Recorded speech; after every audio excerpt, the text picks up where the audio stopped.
नमस्कार, मैं हूं आपके साथ अविरल जैन और आप देख रहे हैं हिंदी टीवी। चलिए शुरू करते हैं हिमाचल प्रदेश और अन्य राज्यों के कुछ खास खबरों का बुलेटिन। कांग्रेस नेताओं के दिल्ली से लौटते ही हिमाचल में गरमाने लगी राजनीति। दिल्ली नगर निगम चुनाव के प्रचार से कांग्रेस नेताओं के हिमाचल लौटते ही प्रदेश में राजनीति फिर गरमाने लगी है। प्रदेश कांग्रेस अध्यक्ष प्रतिभा सिंह ने शिमला और चुनाव प्रचार कमेटी के अध्यक्ष सुखविंदर सिंह सुक्खू से नादौन में पार्टी प्रत्याशी मिलने पहुंच रहे हैं। चंडीगढ़ में कांग्रेस के 4 प्रत्याशियों की बैठक करने से प्रदेश कांग्रेस में एक नया गुट तैयार होने की अटकलें भी लगाना शुरू हो गई हैं। सभी नेता कांग्रेस अब अपने अपने निर्वाचन क्षेत्रों में रहकर ही 8 दिसंबर तक मतगणना का इंतजार करेंगे। वहीं कांग्रेस प्रत्याशी सुखविंदर सिंह सुक्खू ने कहा, विधायकों में से ही एक बनेगा मुख्यमंत्री।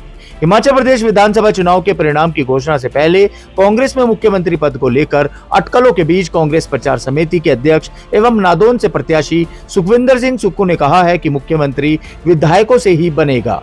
प्रदेश में पूर्ण बहुमत से कांग्रेस सरकार बनने जा रही है। शुक्रवार को नादौन के सेरा में कार्यकर्ताओं के साथ समीक्षा बैठक के बाद पत्रकारों से बातचीत में इंटरनेट मीडिया पर छाई खबरों का खंडन किया है। हिमाचल में हवाई उड़ानों का किराया और शेड्यूल हो गया है तय। एयरलाइंस हिमाचल ने हिमाचल प्रदेश में हवाई उड़ानों का किराया और शेड्यूल तय कर दिया है। शिमला से कुल्लू और धर्मशाला के लिए 9 दिसंबर से नई फ्लाइटें शुरू कर दी जाएंगी। शिमला से धर्मशाला के लिए सुबह 7:40 पर उड़ान होगी और 8:30 बजे फ्लाइट धर्मशाला पहुंचेगी। इसी तरह धर्मशाला से सुबह करीब 9 बजे फ्लाइट होगी और 9:40 पर शिमला पहुंचेगी। वहीं शिमला से कुल्लू के लिए एयरलाइंस एयर की उड़ान सुबह 7:40 पर होगी और 8:30 पर वहां पहुंचेगी। बिजली का बिल देगा झटका, बोर्ड का इतने पैसे प्रति यूनिट बढ़ाने का प्रस्ताव। हिमाचल प्रदेश के लाखों उपभोक्ताओं के बिजली का बिल झटका दे सकता है। बिजली बोर्ड ने अप्रैल 2023 से बिजली दरें 90 पैसे प्रति यूनिट तक महंगी करने का प्रस्ताव तैयार किया है। घरेलू उपभोक्ताओं को प्रतिमाह 125 यूनिट तक निशुल्क बिजली देने से बोर्ड का आर्थिक संतुलन गड़बड़ा गया है। इससे बोर्ड का राजस्व घटा 275 करोड़ पहुंच गया है। प्रदेश में बीते 3 साल से बिजली की दरों में कोई भी बढ़ोतरी नहीं हुई है। 361 करोड़ के बिजली बिल पेंडिंग, 15 दिन बाद कट जाएंगे कनेक्शन। राजस्व घाटे से जूझ रहे राज्य बिजली बोर्ड के करीब 361 करोड़ रुपए के बिजली बिल अभी तक पेंडिंग है। अक्टूबर 2022 तक हजारों उपभोक्ताओं ने बिजली बिलों की अदायगी नहीं की है। अब बोर्ड प्रबंधन ने वसूली के लिए डिफाल्टरों को नोटिस जारी करने का फैसला लिया है। 15 दिन के बाद भी बिलों का भुगतान नहीं करने पर कनेक्शन काट दिए जाएंगे।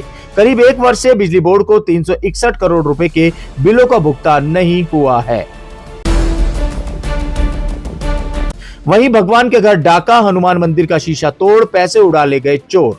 सोलन के देवघाटों में कांग्रेस भवन के समीप शनिवार की सुबह चोर ने हनुमान मंदिर का शीशा तोड़कर चढ़त पर हाथ साफ किया। स्थानीय निवासी राजेंद्र गर्ग ने बताया कि उन्होंने पुलिस में शिकायत दर्ज करवा दी है। उन्होंने बताया कि आज सुबह उन्होंने मंदिर का शीशा टूटा हुआ देखा तो इसकी सूचना पुलिस को दी। चोरी की पूरी घटना सीसीटीवी कैमरे में रिकॉर्ड हुई है, जिसमें चोर दीवार की तरफ से आया और पत्थर से मंदिर का शीशा तोड़कर मंदिर की चढ़त उठाकर ले गया। उन्होंने पुलिस से गुहार लगाई है कि चोर को जल्द से जल्द पकड़ा जाए ताकि सोलन शहर का माहौल खराब न हो। बठिंडा से मनाली घूमने आ रहे 4 युवकों की गिरी खाई में कार, सभी घायल, एक गंभीर, PGI refer. Chandigarh Manali national highway पर शुक्रवार देर रात चंडीगढ़ से मनाली जा रही एक टूरिस्ट थार स्वर्घाट के रचोक के पास अनियंत्रित होकर 300 मीटर खाई में गिर गई। चारों दोस्त मनाली घूमने के लिए अपनी थार में जा रहे थे। स्वर्घाट के रचोक के पास सामने से ओवरटेक कर रहे आए वाहन की तेज रोशनी लगने से कार नियंत्रित होकर गहरी खाई में लुढ़क गई। कार ऐसी ढलान वाली जगह से गिरी जहां से उतरना चढ़ना बहुत ही मुश्किल था, लेकिन स्थानीय लोगों ने रस्सों के सहारे खाई में उतरकर चारों घायलों को सड़क तक पहुंचाया और उन्हें सीएचसी स्वर्घाट की एम्बुलेंस से नालागढ़ के लिए रवाना किया। दिल्ली से लौटे सीएम सचिवालय पहुंचे, जयराम ने साइन किए भारत सरकार को जाने वाले डीओ। मुख्यमंत्री जयराम ठाकुर दिल्ली से लौटकर शुक्रवार को राज्य सचिवालय पहुंचे। विधानसभा चुनाव का मतदान होने के बाद से लेकर अब तक मुख्यमंत्री सचिवालय नहीं आए थे और फाइलें सरकारी आवास में ही साइन हो रही थी। शुक्रवार दोपहर बाद सरकारी कामकाज निपटाने के लिए मुख्यमंत्री सचिवालय पहुंचे। वह शनिवार को धर्मशाला जा रहे थे, जहां रविवार को भाजपा प्रत्याशियों के साथ चुनाव की समीक्षा करेंगे।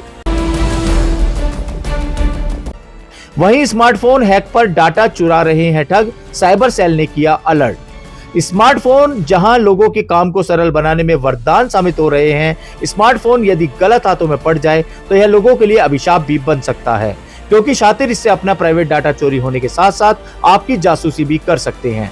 साइबर सेल शिमला ने इस बारे में एडवाइजरी जारी की है। साइबर सेल शिमला के एसपी भूपेंद्र सिंह नेगी ने बताया है कि विज्ञान की बनाई हर चीज के भी दो पहलू हैं। सही इस्तेमाल वरदान है तो दुरुपयोग अभिशाप बन सकता है, इसलिए जानकारी रखना जरूरी है। हिमाचल के चंबा में भूकंप के झटके, रिएक्टर पैमाने पर 3.4 रही तीव्रता। हिमाचल प्रदेश के चंबा जिले में फिर से भूकंप के झटके महसूस किए गए। भूकंप बीती रात करीब 12:30 बजे दर्ज किया गया।